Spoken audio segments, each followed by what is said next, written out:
సరిగ్గా రాత్రి 1 గంట. నిర్మానుష్యమైన హైవే.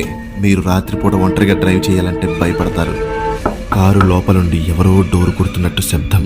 ఆ ప్రమాదంలో చనిపోయిన తండ్రి కొడుకుల ఫోటోలు ఉన్నాయి. అసలు చనిపోయిన వాళ్ళకి అజయ్ పేరు ఎలా తెలిసింది? ఆ పాత పేపర్ క్లిప్పింగ్ వెనుక తన పేరు చూడగానే అజయ్ గుండె ఆగిపోయినంత పని అయింది.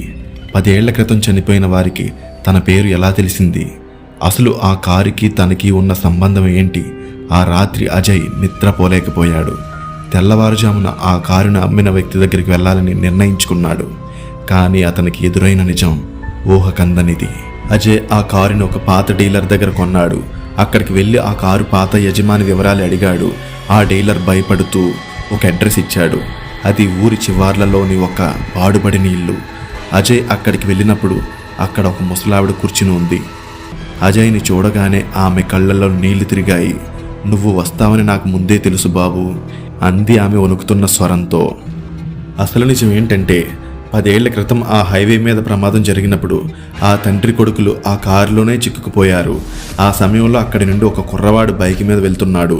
వాళ్ళు కాపాడమని కేకలు వేసినా భయంతో ఆ కుర్రాడు ఆగి చూడకుండా వెళ్ళిపోయాడు. సహాయం అందక ఆ కారులోనే వాళ్ళిద్దరూ కాలిపోయారు. ఆ బైక్ మీద వెళ్ళిన కుర్రవాడు ఎవరో కాదు, కాలేజ్ రోజుల్లో ఉన్న అజయ్. అజయ్ ఆ విషయాన్ని పూర్తిగా మర్చిపోయాడు. కానీ ఆ ఆత్మలు మర్చిపోలేదు. అజయ్ ఆ కారుని కొనడం యాదృచ్ఛికం కాదు. ఆ ఆత్మలే అతన్ని ఆ కారు దగ్గరికి రప్పించాయి. ఆ రాత్రి హైవే మీద జరిగిన ప్రమాదం, ఆ చేతి ముద్రలు అన్నీ అజయ్కి ఆ పాత విషయాన్ని గుర్తు చేయడానికి జరిగినవే. ఆ ముసలావిడ అజయ్ చేతిలో ఒక పాత గొలుసు పెట్టింది. అది ప్రమాదంలో చనిపోయిన ఆ చిన్న పిల్లోడికి. అజయ్ భయంతో ఇంటికి తిరిగి వచ్చి కారు తగలబెట్టాలని చూశాడు. కానీ కారు లోపలికి వెళ్ళగానే డోర్స్ ఆటోమేటిక్గా లాక్ అయిపోయాయి. రియర్ వ్యూ మిర్రర్లో చూస్తే ఆ తండ్రి కొడుకులు వెనక సీట్లో కూర్చుని ఉన్నారు. అజయ్ పేరు ఆ పేపర్ మీద రాసింది వాళ్లే. ఎందుకంటే వాళ్ళు కోరుకున్నది ప్రాణం కాదు, అజయ్ నుండి ఒక క్షమాపణ. అజయ్ కళ్ళు మూసుకొని ఏడుస్తూ క్షమించమని అడిగాడు. ఒక్కసారిగా కార్ డోర్స్ తెరుచుకున్నాయి.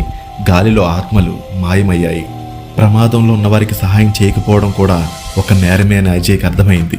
అందుకే ఆ కారుని తగలబెట్టి ఆ గొలుసుని గోదావరిలో కలిపేశాడు. కానీ ఇప్పటికీ రాత్రిపూట ఎవరైనా సహాయం కోసం చేయి ఊపితే అజయ్ కారు ఆపడానికి భయపడతాడు. మీరు కూడా ఎవరికైనా సహాయం చేయకుండా వెళ్ళిపోతున్నారా? అయితే జాగ్రత్త. మీ వెనుక సీట్లో ఎవరున్నారో ఒక్కసారి చూసుకోండి.